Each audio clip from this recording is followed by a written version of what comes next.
Zamzam Foundation inaugurated the Disaster Resilient and Preparedness Center DRPC at the Micro, Small and Medium Enterprise MSME Development Program on Saturday 13th December 2025 at the Green Community Experience Center, GSEC, Inaya Garden, Kandy.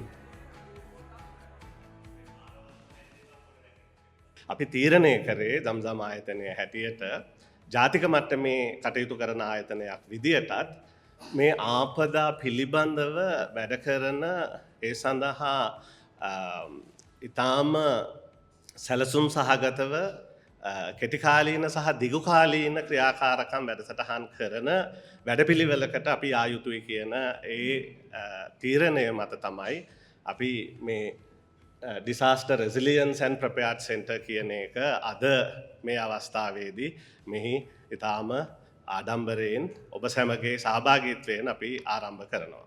ඒ කියන්නේ සිදුවීමට පෙර ඒ සිදුවීම වළක්වන්න පුළුවන් හැම දෙයක්ම කිරීමට සූදානම් කිරීම සහ ඒ දේවල් කිරීම එහින් එහාට ගිහිල්ලත් සිදු වෙනවා නම් සිදු වෙන්න පුළුවන් සිදු වුණොත් එයට සාර්ථකව සහ ආත්ම ශක්තිය ඇතුව එක්කමුතුව ක්‍රියාකාරී සැලැස්මක් ඇතුව කොහොමද මුහුණ දෙන්නේ කියන එක.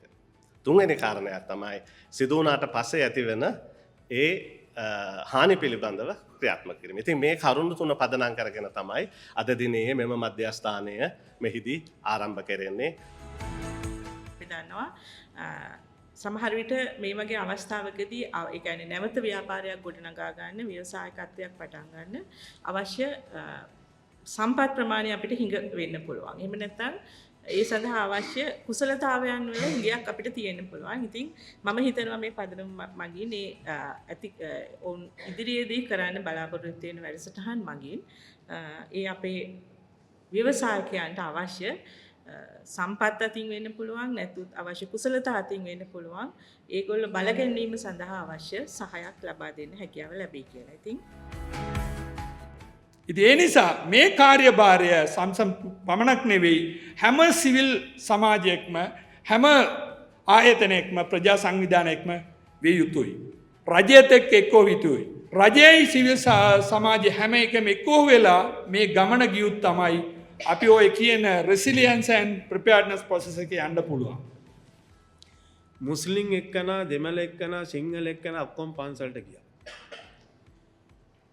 ඉස්ලාමීය කාන්තාවන් විහාරයකට අපි යන්නේ කලාතුරකින්. යන්නෙම නැහැ. ඇල්පිටියේ පන්සලේ ගමේ ඇති වුණ ගම් වතුර විසනේදී ඉස්ලාමීය කාන්තාව හිටිය ඇල්පිටියේ පන්සලේ විහාරේ බුදු පිළිමේ ඉස්සරහට. රැයක් ගත කළා. ඊළඟට දෙමළ ජනතාව සිංහල අය හිටියේ පල්ලෙහා ධර්මශාලාවේ. මෙන්න මෙතන තමයි සංහිඳියාව. සිංහල මනුෂ්‍යයා ඉස්ලාමීය කඩයට ගිහිල්ලා සුද්ධ කරා. පල්ලියට ගියා. ඊළඟට ඉස්ලාමීය ජනතාව සිංහල මනුෂ්‍යයා කඩයට ගියා සුද්ධ කරා.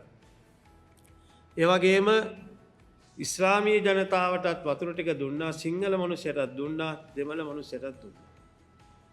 ඒ වගේම බඩු අරගෙන ගියා නම් මේ සිංහල මිනිහා, මේ දෙමළ මනුෂ්‍යයා, මේ ඉස්ලාමීය මනුෂ්‍යයා කියලා තෝරන්නේ නැහැ. කවුරුත් ඔක්කොමලා එකට බඩු දුන්නා. පල්ලියටත් ගිහිල්ලා ගත්තා, පන්සලටත් ඇවිල්ලා ගත්තා. මෙන්න මේක තමයි සංවිධානය. මේක ඉබේම දුන්න ස්වභාව ධර්මයක්.